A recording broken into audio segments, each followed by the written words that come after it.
You are listening to When Therapists Watch TV, where we discuss today's buzzworthy TV shows and what they can teach us about ourselves, our relationships, and the world around us.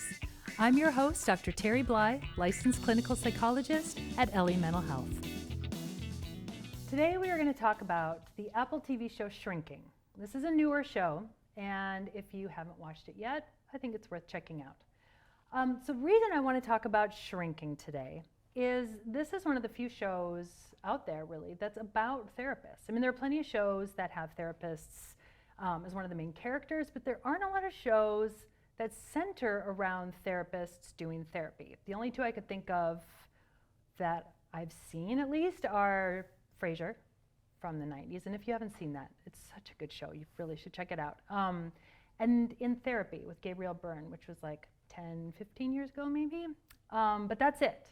And so whenever there's a show, those rare occasions when there's a show that features therapists, I kind of feel like as therapists, we're obligated to talk to the public about how those therapists are being portrayed.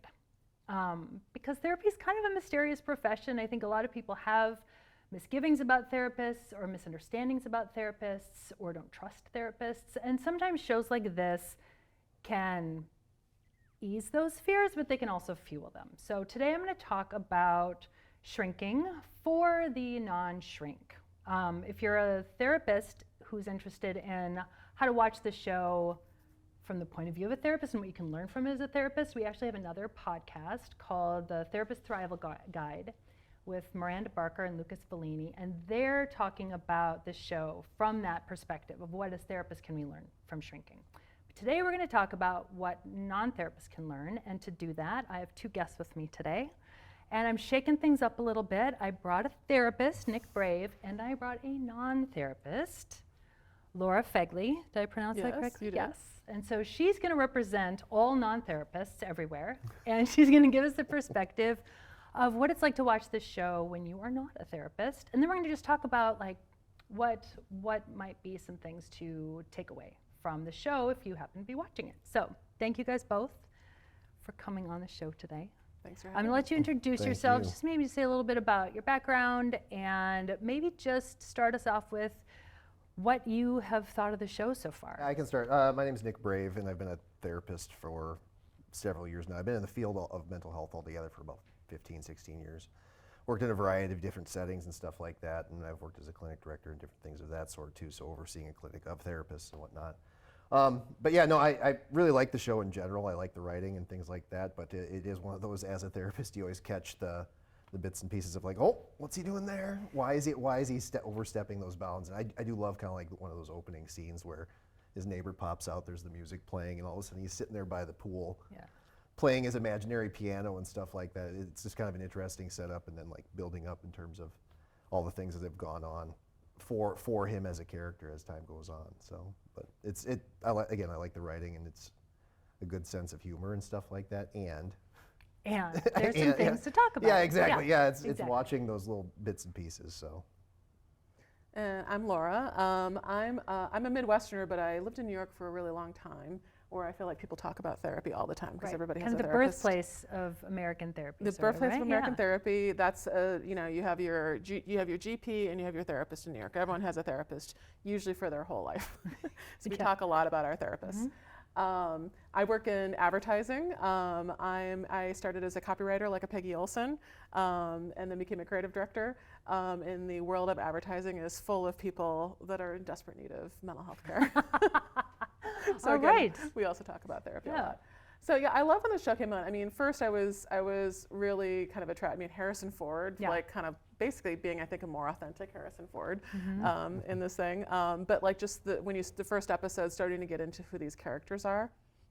I think in terms of the therapists, it was very interesting to, normally in all the kind of shows I grew up with, I'm a Gen Xer, so I grew up with MASH, which was like Dr. Sidney Freeman, and then we had Frasier. And both of those were this like very kind of academic. There was very much a kind of professional wall between them and their clients. And it's a very sort of almost elitist kind of perspective on therapy. And this, and then you get a little bit more. And Sopranos also, Yes, where that I wasn't get the that, yeah. that wasn't the whole point of the Sopranos. It was a huge part of the plot line. Since Soprano was his relationship with His therapist. with Yeah. his We watched it in therapist. graduate school. Yeah. Some of those episodes. And the first time you saw probably a therapist struggling to set boundaries as well. Like, he wanted to like blow up all the boundaries, and she's like, no, to do a good job. I need to be flexible, obviously working with a gangster, but I also need to continue to set these sort of boundaries in our relationship, which was like the first time you saw like some of the struggles that the therapist might have had with the relationship. Saw them as a person. Saw them as a person. Not just a therapist, yeah. Yeah, and this show is like obviously like totally character led. Yeah. But it's really interesting because you get to know those characters first, but then you're seeing how they're bringing their own individual personalities and characters into the clinical setting, and what that might mean to their relationship with their clients. Right. So it's kind of like the first time I think you've seen person Absolutely. first, then how that applies to their workplace. Right. That's a really good point. Then other shows that portray therapists, we really just get to know them as therapists and we get glimpses into their personal life. But this one is where we really see the personal life, and then they go into the therapy office and we see glimpses of that. Yeah. And really just glimpses, but enough to start asking some questions. So yeah, so that's a really, I like the historical context. Thank you. Yeah, because I was thinking about like Frasier. I was thinking about how the therapists there are portrayed, and they really don't show them very much in the office. But when they do, it is much more professional and kind of traditional psychodynamic therapy, old school. But they do make it clear that their boundaries are their boundaries, and there isn't that kind of necessarily as much messiness as there is in this show as an understatement. You get the impression it's fully on their terms at all times. Yes. Yeah. And so what I want to do is talk about that. I mean, this is a show about messy therapists, really, really messy therapists. And I think, as a therapist, I do think it's important that people know that we have lives, that we do have messy lives sometimes, and things go wrong, and we lose people in tragic accidents or illness, or we have breakups, or we have teenagers who are going off the rails. Like, we have things that affect us in our daily lives, and it can be really hard and sometimes impossible to just flip that off when we walk into our therapy office and sit down with our clients. And so I think it is important that people understand that we are humans. And I think it's important for people to understand when, like, what can you reasonably expect as a therapy client from your therapist? Like, what can you expect them to leave at the door? And what are some things that this show portrays therapists doing that we really need to let people know, like, hey, that's not okay. Like, and here's what you should do about it, right? So, Laura, I'm going to start with you. I want to get your take on, as a non-therapist, when you're watching. So we've got three characters. We have Paul, played by Harrison Ford, Gabby, played by Jessica Williams, and Jimmy is Jason Segel. And so just for quick plot summary, Jimmy is a therapist whose wife dies in a tragic accident 1 year prior, and the show starts with him starting to kind of go off the rails, or maybe not starting, but he's kind of been... He's rock bottom. He's hit rock bottom, And so he's making some choices. And that's kind of what the first episode is all about. He's making a whole bunch of really bold choices as a therapist with his clients. So as you were watching that, Laura, as a non-therapist, to what extent did it, do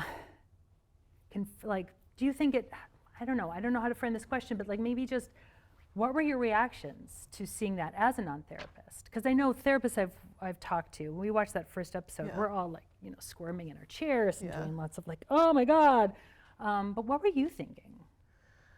The Jason Segel character? Yes, when Jimmy's just making all these really interesting choices with his clients. Yeah, because I think that first episode especially, I think that was a little bit of, first and the second episode, that was a little bit of a, maybe you should be stepping aside from your career for a minute. Like what I loved is the sort of the reminder with all of the therapists that like these are human beings that understand our problems because they have these problems as well.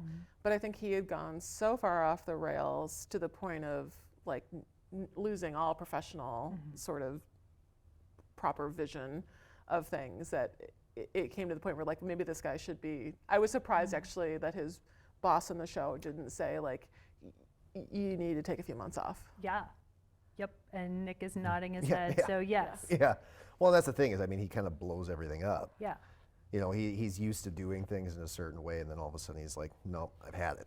I've had it. I'm done. Yeah. I need to shake things up. And and I think even the first episode, I think it's titled Stuck or Yeah, something like there's- that. I can't remember which episode it is, but there's one Okay. that's titled Stuck. And he mentions it. And I think even the first client that he sees, the woman with the emotionally abusive boyfriend, like she comments on that, and there I think they replay multiple of his clients and saying that like they're feeling stuck. And Yes, he, yes, he that reiterates was. that Yep, to they all Harrison are Ford's feeling stuck, character and yep. stuff like that. So then he ends up shaking it all up. But it's interesting too, and I know you and I kind of talked about it briefly beforehand, but that idea of like he's doing some things that make sense therapeutically and also still going like way above and beyond where he should be going ethically necessarily. on There's some like of those components. flexibility in Yep. terms of how he's approaching his clients, and I like that. He's like, okay, this like we've had the same conversation 40 times. We're going to try something new, but then he has like one of his clients like move in with him. Well, there's where really, like, there's the clear. Yep. So we have like clear, don't ever do this. And if your therapist suggests it, like, and we'll talk about what people should do if they're therapists, or to suggest something like, how about you just come stay with me? But then there are things that that have the potential to be actually beneficial. So Laura, where is an example of when you saw him doing something that you thought, oh yeah, he's shaking it up, that's kind of cool. I wonder if, therapists actually do that sort of thing. I think especially the one where he told the one that had the kind of abusive husband, like, you should leave him. Like, I think that's the classic, does your therapist give his opinion or give his or her opinion or not? Yep. And he, you could tell they had just been like going around and around in circles about this forever. And the fact that he told her, like, honestly, I mean, I think where he went over was like, I'm not gonna be your therapist anymore if you don't leave him. Yeah, that. But I kind of loved when he was like, I'm going to give you my opinion, and like honestly, like you're not going to be able to move forward until this thing changes. And I kind of love that part. So let's talk about that one, because Is that wrong? Is that wrong to do? No, but that's why I No, want yeah. you on here, is because I think that's such a good, when I watched that with my husband, he paused it right there and he said, so do you do this, or is this something that you've thought about doing? And I just thought that was, so both you and my husband, who's also not a therapist, saw something in that that was interesting, and the answer is really, I don't know, it's tricky. It is tricky, and I've at least as a therapist myself, I've always tried to be like pretty straightforward and honest and things like that. And I've always said it's impossible for our opinions not to creep in. But I think one thing I've always said is like the awareness of that is one of the most important things. It's like how much of me is creeping into this opinion, and is it overtaking the client's perspective and things like that. But how do I also remain honest and say like, hey, I'm concerned for your well-being because based on all the information that you've given me, this person that you're with seems like they're harming you in some way. And how can we do something differently? But like you had said, it's that thing where he goes that extra mile where it's like, well, I'm not going to see you anymore if that's what you're going to do. And that obviously you can't do on the therapy side, because you're putting them in a conundrum, and you're like overutilizing your power and the power dynamic that can play out in therapy to basically hold someone for ransom to some degree. Yeah. So. And I think too, like what makes it so complicated is, I think you can say, hey, just so you know, that's verbal abuse. What he just said to you, what you're telling me, that he said nobody else, that the only thing that's valuable about you is your breasts or whatever, like that's verbally abusive. And I'm just gonna name that. I think you can definitely do that. I think where it gets tricky is when you say you need to leave him, because now we're directing, and then whatever happens next, they're gonna blame it on you. Like if it goes wrong, or if, whatever happens next, now it's your decision, not theirs. What if it's my personal opinion that? Yeah, I think it's when clients ask me my opinion, it's hard because I always have opinions. Yeah. Like I am an opinion machine. And so it's hard for me not to be like, well, since you asked, I do have an opinion. But it's really, you just have to be so careful, because there's some power and influence, and there's kind of an implication that your opinion holds more weight because of your profession, because of your position. And so I think, and if they don't do what you told them they should do, now they're ashamed. Yeah. And are they going to be ashamed to tell you? And That's a are really they good going to point. worry that you're judging them because they're not doing what you told them they should do? And so Yeah. it does get complicated.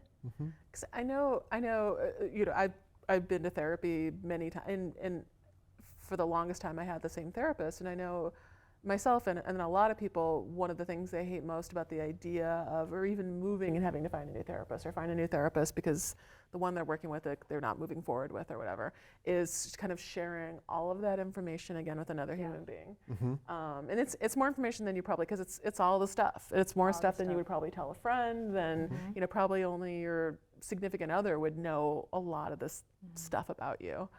But that puts the therapist in a unique position to give advice, to have an opinion, because they have all the goods on you. Right. And that's the one person that you probably gave the unfiltered version of that, hopefully the unfiltered version, to as well. So that was always it was always like a little secret moment of joy with my therapist when he would give a little, he wouldn't full out and go, this is what I think you should do. But when I would get those little moments of here's my opinion, I'd be like, yes, I finally got it. Yeah, and I know I do. I know I give opinions. It's sort of like self-disclosure, and we'll get into that too. Like, God, as therapists, we're also humans, and sometimes the road is so, like, you just see it so clearly, and you're like holding back, and I'm not gonna give my opinion, but then they ask you, and it's just right there, and so it's in a way, it's kind of lazy therapy, but because, whether they take your opinion or not, it doesn't necessarily move the therapy forward when you give them your opinion. That's why I like to frame it more personally. I like to frame it more in terms of, like in this situation, I have lots of clients in bad relationships. I think that seems to be my specialty now. So I have a lot of women in bad relationships, and they're coming to me because they don't know whether or not to end it. And they want my opinion. And I will always say, I'm not going to tell you what you should do, but let's talk about this relationship, and let's talk about why you're not, like, you're coming to me because you're thinking about leaving. Let's talk about why you're not leaving. And so I'll try to take that framework of, like, what keeps you in it? Since you're here, something's off. You're telling me he's doing these things to you, and you're telling me it doesn't sound right. And you're telling me if this was a friend, you would tell your friend to break up with that person, but you're still in it. So let's talk about what keeps you in it. And I try to take that perspective instead, so that they can be thinking through it, rather than me saying you should leave it. But It's funny, that reminds me so much of, so in advertising, one of the big sort of kind of theories is ads are best when you don't completely close the loop for people. You walk them 80% of the way, Yes. and they have to do the last 20%. Yes. They have to connect the last 20% themselves, and then it's something that they've come to. And marketing and therapy marketing and are therapy have, like, so There's they have definitely some sides of the overlap. same Yeah, coin. yeah. And Nick, anything you want to add to that when it comes to giving opinions? Well, yeah, I mean, I think even like you were saying with clients coming in, I've worked with a lot of couples, and I think there's a similar thing that happens with that. They come in, and it's like, well, what do you think we should do? Should we stay together? Should we get a divorce? And it's like, well, that's not my. Yeah. I'm not supposed to tell you that. Right. I can help you guys kind of figure out if that's what you want to do, but it's not. I'm not going to tell you what to do, because that doesn't do you any good. Because whether I do or don't, like kind of like what you're saying, is like you're going to do whatever you think you need to do. But like you were saying, I think it's that, like, how do you kind of guide them in a direction to think about things and more in depth, and think about why they're making the decisions that they're making already, thinking about things that they want to change, things that they want better, things that they want to kind of get rid of, and all of that stuff. And it's I've always thought of it as kind of like this guidance sort of thing, in terms of how do you guide them in a direction to examine something, and then they'll come to their own conclusions. It's just a matter of when, a lot of the time.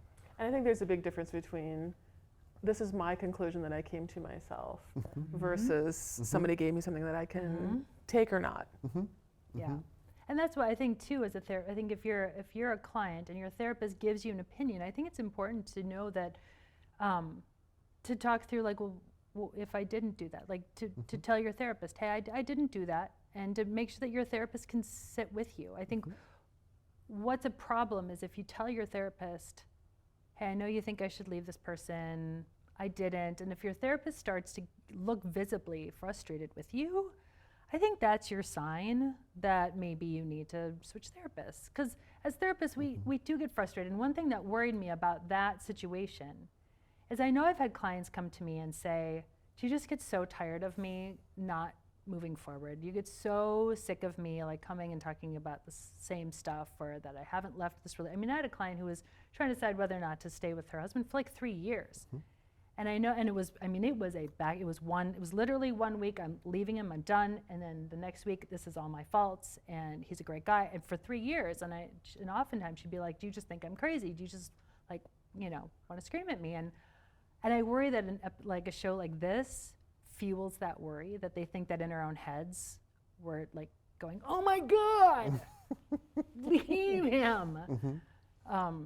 So what do you think of that? Like, when you were in therapy, or when you talk to your friends who are in therapy, do you think people worry about that their therapists are secretly like banging their heads against the wall?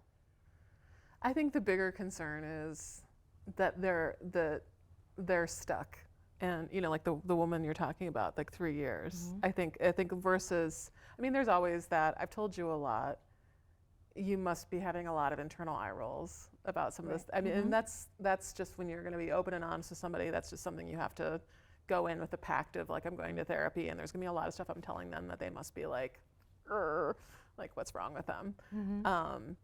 But I think that situation you were just talking about, though, I think the bigger concern is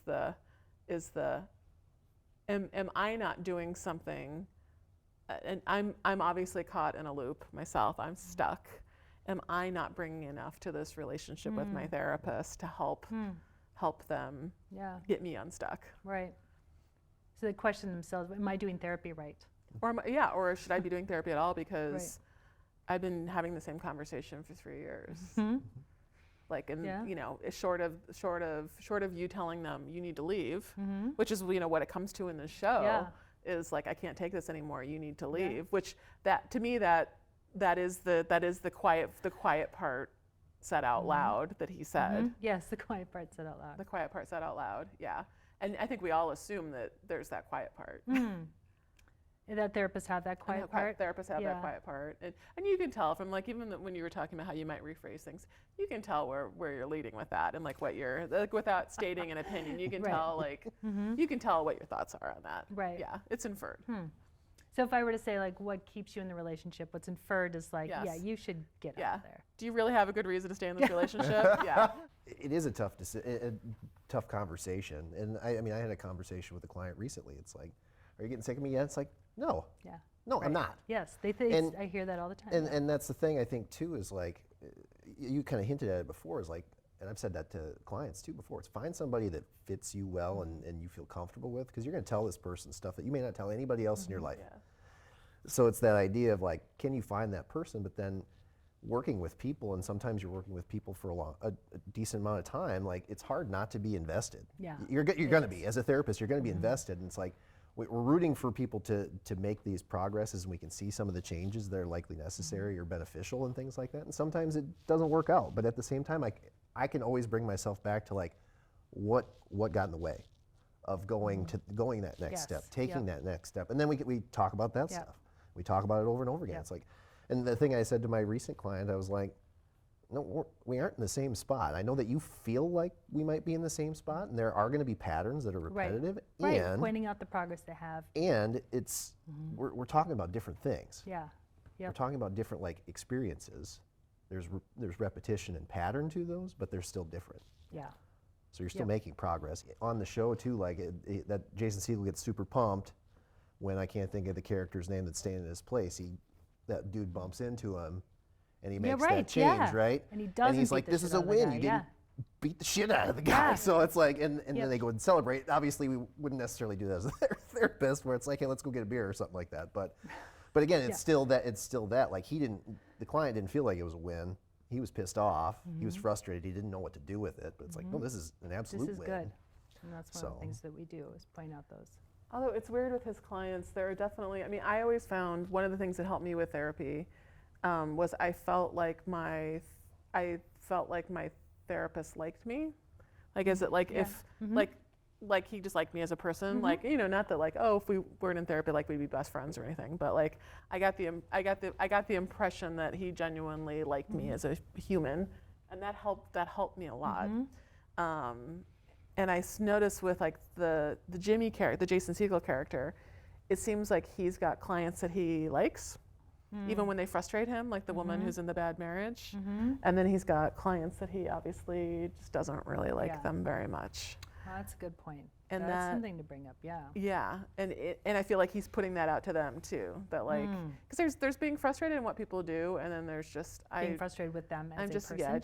you as a person, you as a brand as a person are just kind of like, not my, you know, you drive me crazy. Like I wouldn't, like we would never hang. You would never be in my friend circle. Yeah. That's it. You know what? That's a really good point, because I mean, again, we're human, right? Therapists are human, and we are going to connect more naturally with some of our clients than others. But then the question is, what do you do if you've got some clients that you just don't click with, or maybe you don't like them as much? I don't know, to be honest. No, I mean, I think, and again, like I can't say that I've ever been driven crazy by clients. Again, I think, to me, it's, actually now just thinking about it a lot with me, it's, I end up kind of feeling upset or feeling frustrated with the relationship because I feel like I'm not doing what I need to be doing. And for me, I kind of take it on my side as the therapist, like, what am I doing wrong? What am I missing? How come I'm not able to get into this space where because then I don't feel as effective. Because I mean, I think it's that, and that's our spot in our space as a therapist to manage that and recognize that, like I was saying, and address it, and try and improve it. And in some instances, you may have to refer a client to someone else. Which is so hard to do. But at the same time, so hard to do. Yeah. But it's like, it gets to that thing of like, I want to make sure I'm effective for you. Yeah. And I kind of hinted at it before. I say that to clients every time they come in the first time. It's like, I may not be your person, and that's fine. I don't have to be your person. And if I refer you to somebody else, don't take that personally. Yeah, and it's hard though, because again, you're coming in for personal reasons. Yeah. It's like when you're dating somebody and they're like, it's not me, it's you. It's like, no, it's me. It's me. Isn't it? And that's really, I mean, that is, I've only referred a handful of clients out because it's hard to sell that in a way that, because it is so vulnerable. They're telling you that their like deepest, darkest fears, or their things that are going on, and to have you say, I don't know if this is a good fit, really does feel like they're saying, it's not you, it's me, and I'm just not in a good place. Like if you're dating, right? It does have that feeling of like, it's just like I'm just needing to work on myself. But if you're doing as a therapist, to say like, I don't know if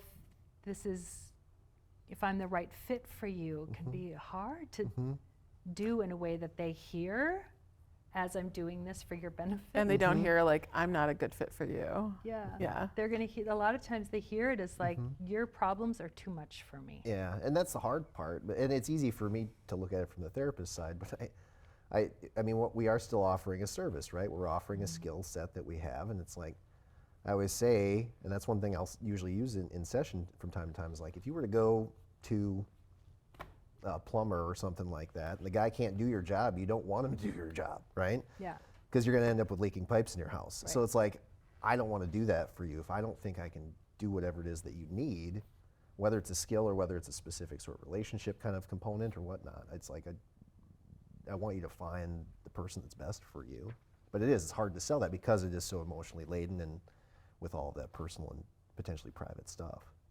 Yeah. I mean, there's no way we're going to like all of our clients equally. Just like no parent, if you ask them on the side, like, do you like all your kids the same? The answer is yes. The answer is yes. The thought is, well, you know, I enjoy spending time with some of them more than others, but I love them all the same.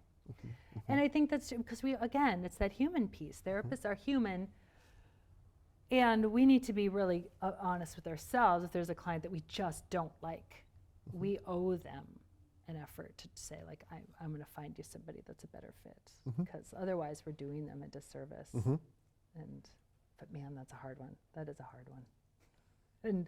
And Jason Segel's character does not handle it. I mean, he just shows his exasperation, and threatens to fire that woman, and does lots of questionable things. So here's the question then. what should, let's say a client, let's say somebody watching this has noticed their therapist either is judging them, or they're noticing eye rolls, or they're noticing like, things like this. What do you, Nick, recommend that they do? And I don't know, Laura, if you've ever fired a therapist or brought up concerns that you've had, but what do you suggest people do if they aren't? Yeah, I mean, I think with that, it's like the first thing is if you can have a conversation about it and bring it up, which again is a challenging thing, I'm sure, for clients. It's like, but hey, you know what? It seems like you're getting frustrated with what I'm saying. What's going on? Do you feel like I'm doing something wrong? What is it? And try and bring that up. And it's hard to gauge too, because like if they're able to recognize it and acknowledge that and say like, hey, you know what? I'm sorry. And it may not even be about the client necessarily in that case. Like again, because with the show, it's all about Jimmy, right? And that's why, if you ask me, that's a big reason why he's expressing all of this stuff, is because he's going through everything. Yeah. But it's if he can acknowledge that, or if the therapist can acknowledge that and say that, there could be an opportunity for repair. And I think there's a good strength building thing. Like, hey, thank you for bringing that up. I'm glad that you feel comfortable enough to talk to me about these things. If you feel like I'm judging you in some way, I want to know that, because I don't want to do that. Yes, that's a good way to phrase that. But I think too, it's like if you don't get that response and you get like I don't know, no, not at all. I don't know what you're talking about. That must Something, be you. yeah. Maybe you're just afraid of being judged. You spin it back around that way, where it almost gets weaponized to some degree. That it's like, there's your maybe sign. I should move on. Yeah. But so with that, I want to talk about self-disclosure a little bit, and I would love your take on this, Laura.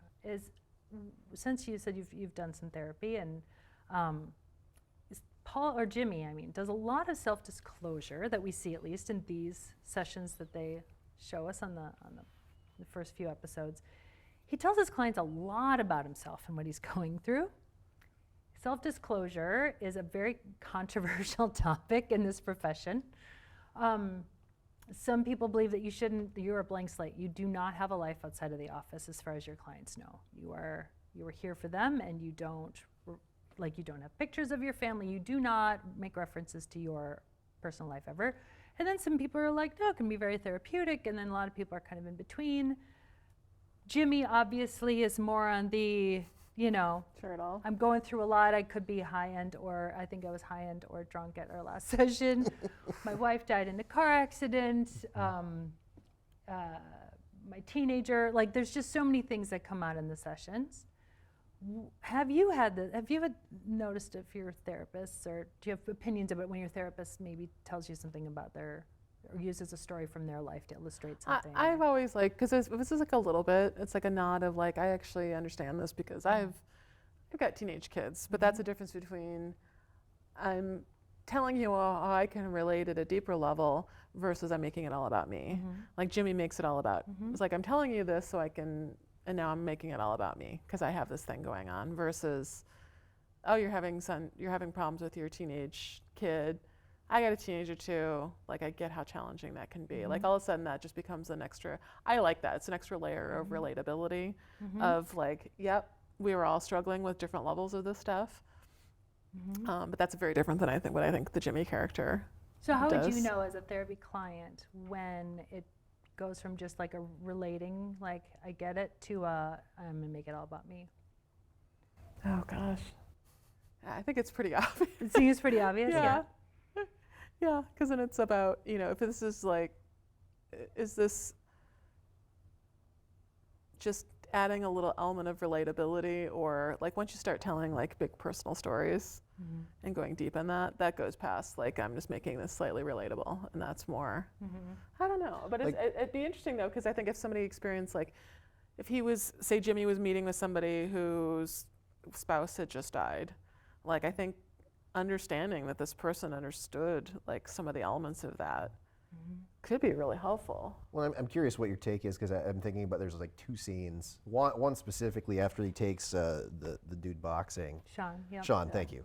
Couldn't think of what his name was, but after he takes Sean boxing and they sit down and Sean talks about I just want to be happy again. Yeah, like I was before. Yeah, and there's a big disclosure there. I'm curious what your take on that is. Is that too much? Is that not enough? He says I do get it, and Sean's like, oh, f*** off, you do not, and he's yeah. like, well, my wife died. Yeah. in his car accident, and I remember, like, there's a before and after for me. There's before she died, and there's after she died. I like that. Okay. Yeah. I will admit, I thought that had, I mean, I think he took it a little far, but I actually thought when it comes to self-disclosure, I feel like there are elements of that that actually were potentially beneficial. Well, because this guy feels like he's got this like like this thing Yeah, that like this guy nobody can't else. possibly understand. Yep. Well, And- it felt like he used it, Yeah, like as he a used tool it as to a assist tool. Sean. And that's the thing is like I'm probably more liberal than some people with self-disclosure, but I'm very mindful of it. Again, that piece of like, how is this benefiting them? And again, it's that relation component, relational piece. Because I know there's another scene too where Harrison Ford talks to Sean about something. I can't remember the specific scene, but he kind of discloses about his daughter and dealing with Parkinson's and stuff like that. So. Because I don't know if it's appropriate for therapy, but I know from a management standpoint, it's always worked really well for me sometimes versus like, if it's something like that I had experienced too in my career, something somebody needs to work on, like telling them about my struggles with that. And here's some of the bad experience I've had with that, and this is how I got through that. Yeah.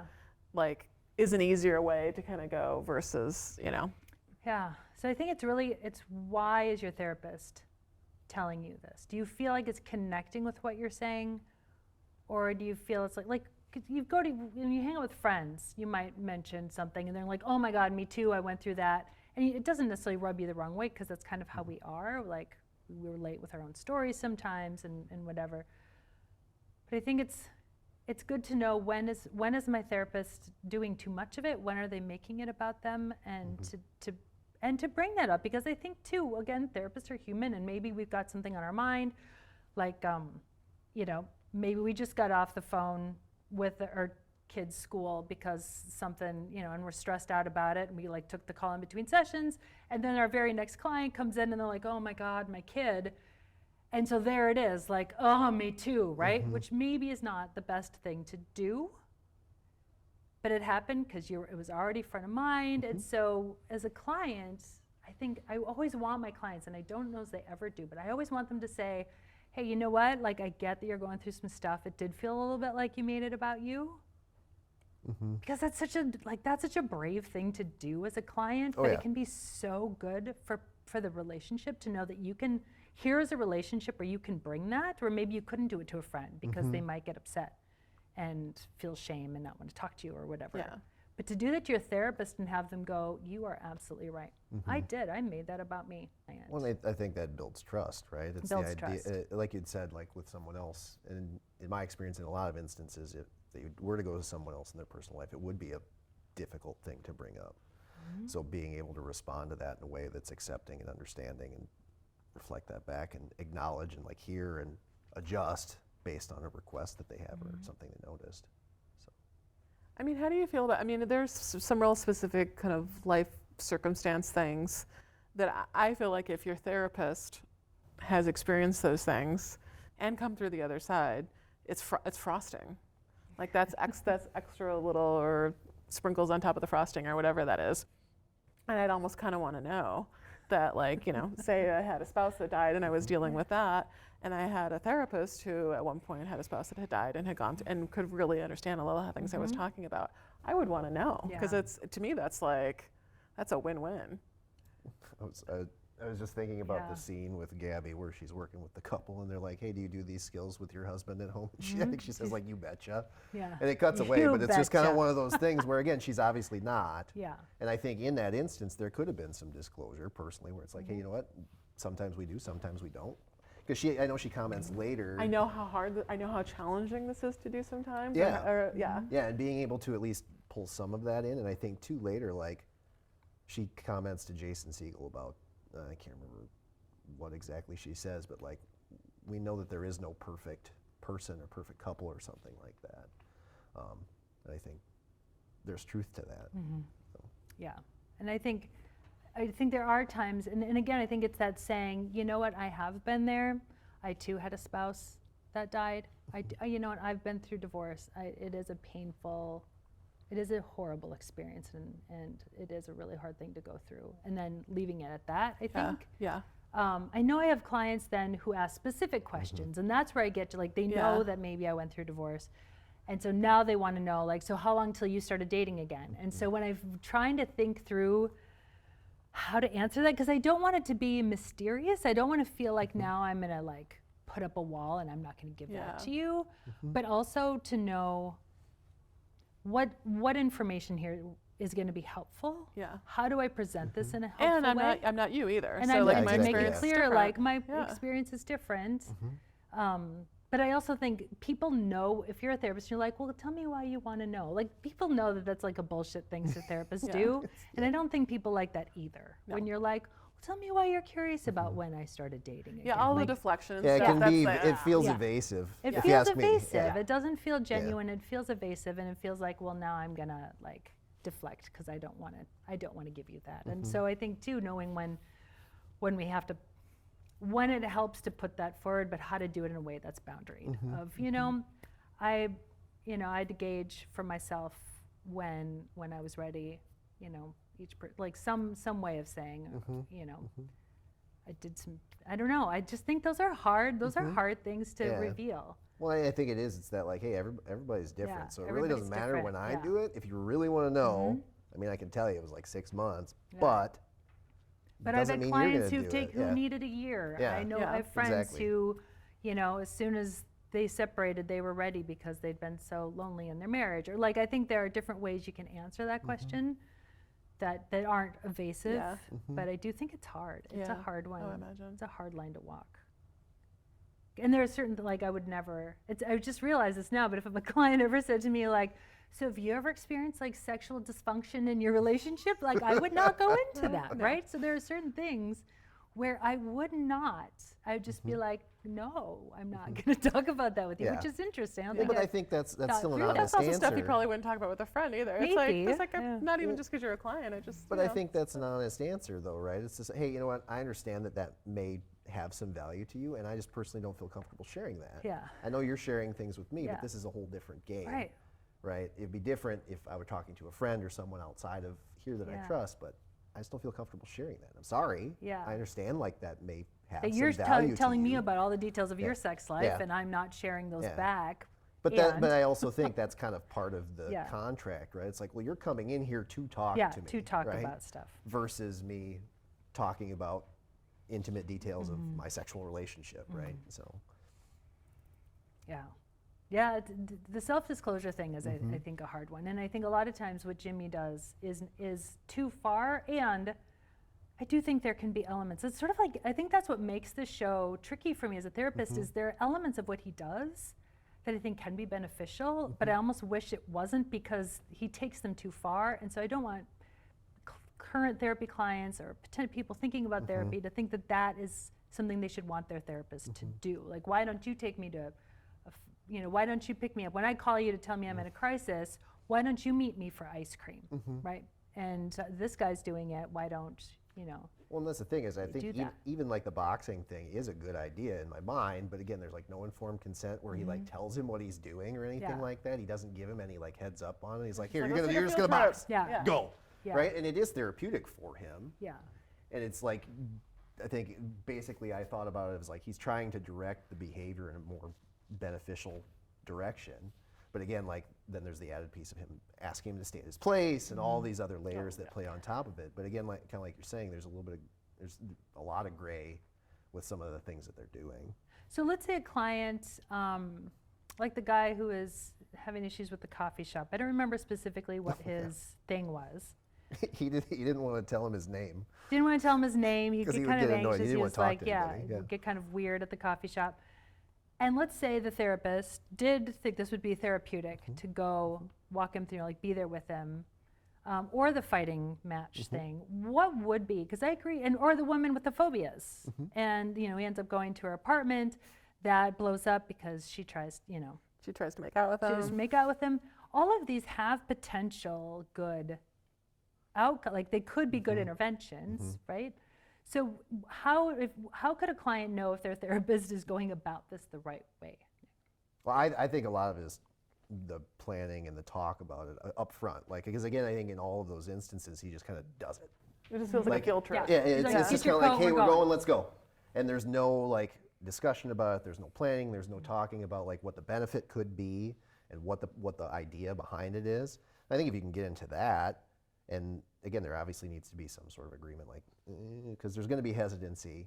Because like that's the thing is, if you would have talked about it, they may have been hesitant or said like, no, that's not going to be helpful or whatever it is. But to talk about it and offer some encouragement. Here's why I think this could be beneficial potentially, and here's some things that you can learn from it. Given all the stuff we've talked about, if you could go, maybe it is the guy behind the counter that says was it oat milk? Yeah. I think it's what Yep. they, Yep. maybe he hates oat milk too, and you can actually kind of find that like that relational component. And even with the show in general, I'm getting kind of big with that, but like that's one of the things I really like about the show is they really highlight like connection and relationships and how beneficial those are. Again, they show it in various different ways, but yeah, I got sidetracked. But. Yeah. So if your therapist is setting it up for you, here's why I think it'd be beneficial. This is what it would look like. Make sure the person's comfortable with it, that they know what the boundaries are. Maybe Knowing that not you go to can their stop house. if you're And feeling if you do go to uncomfortable. their house, maybe you let them know, like, here's what we're going to do. We're going to go in, and maybe not sit next to them on the couch, but like make it really clear why we're going into your house.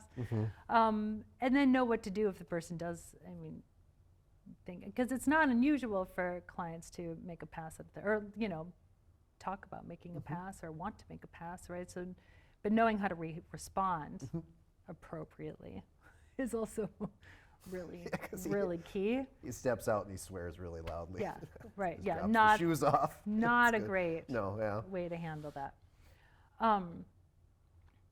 Have you ever given feedback to a therapist, if I may ask? I have you not. You haven't? I have not. I haven't either. And I will admit, I think it's okay if I admit it on here, I have ghosted quite a few therapists. I have not been good about saying that was not helpful and I just don't go back.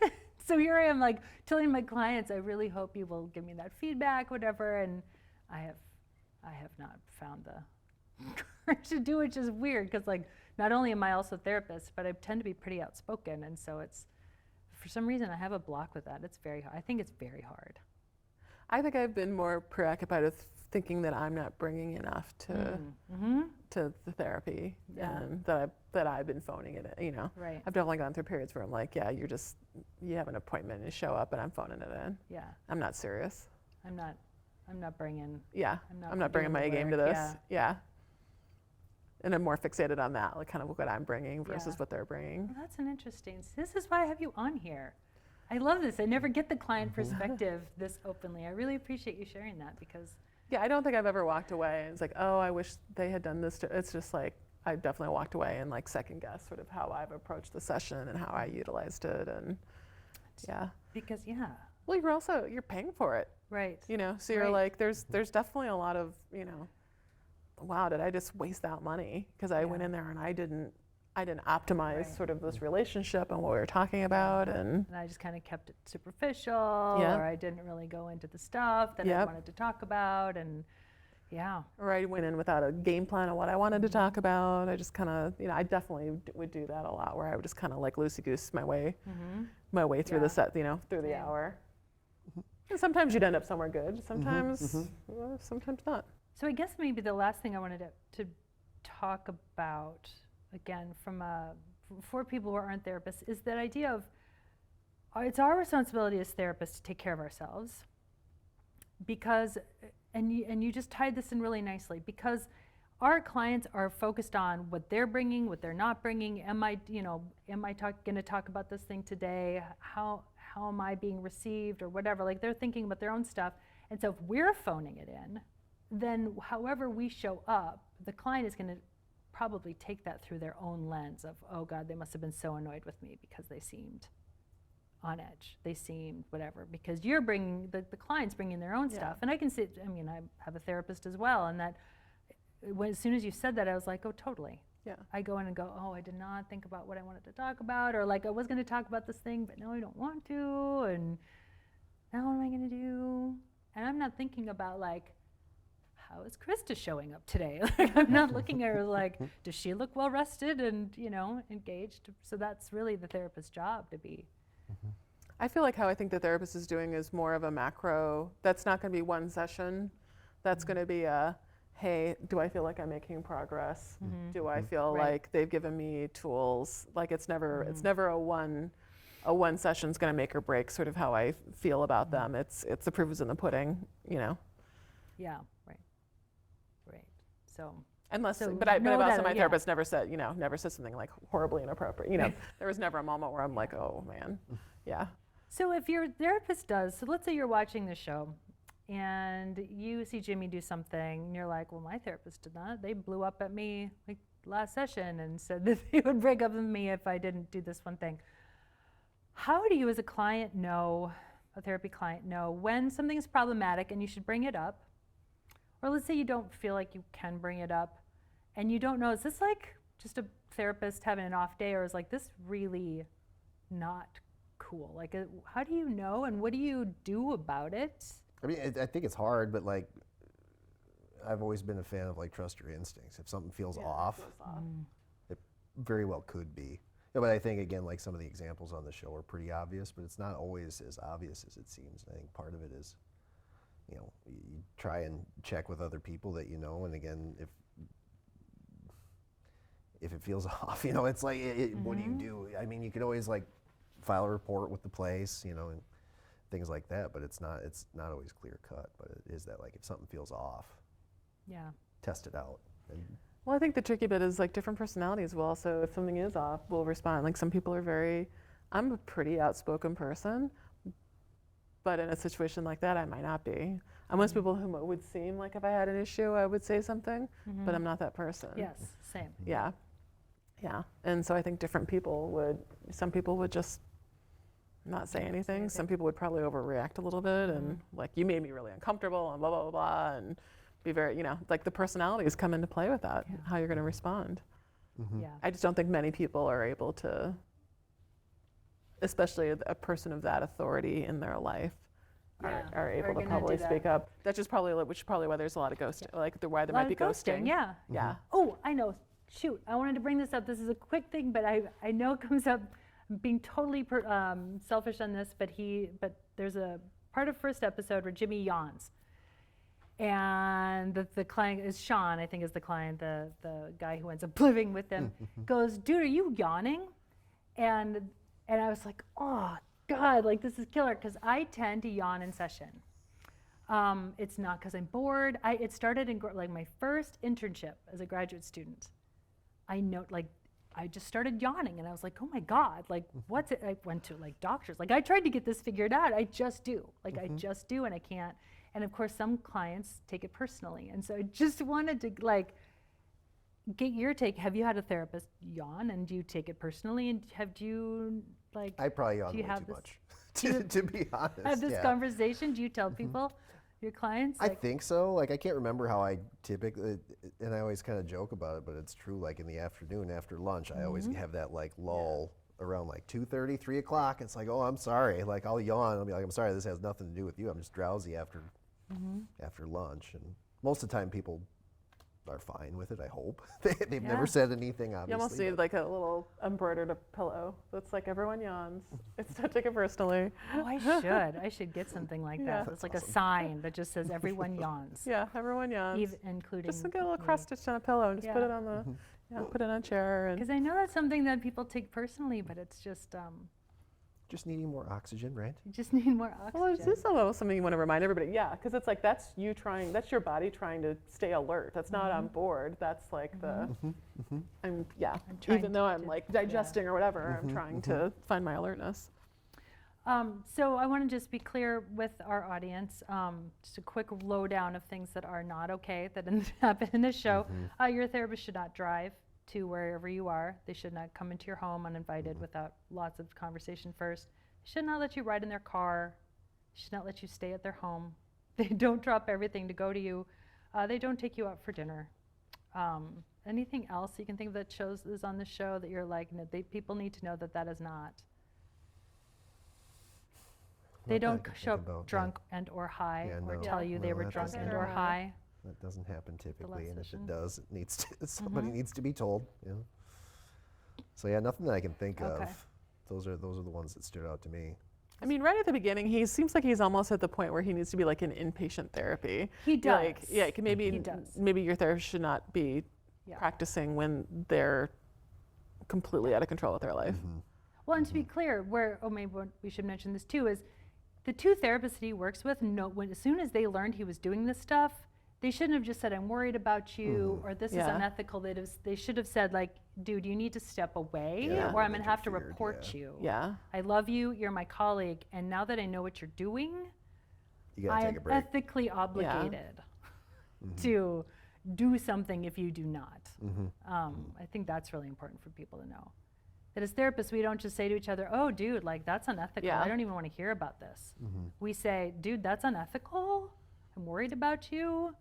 You need to adjust. You need to adjust so that I don't have to report Because you. in most workspaces, if people were bottoming out like that, there'd be a conversation that was had. Oh, yeah. Like And we're- and that's we- not even in like a practice of therapists. That's like, you know, Yeah.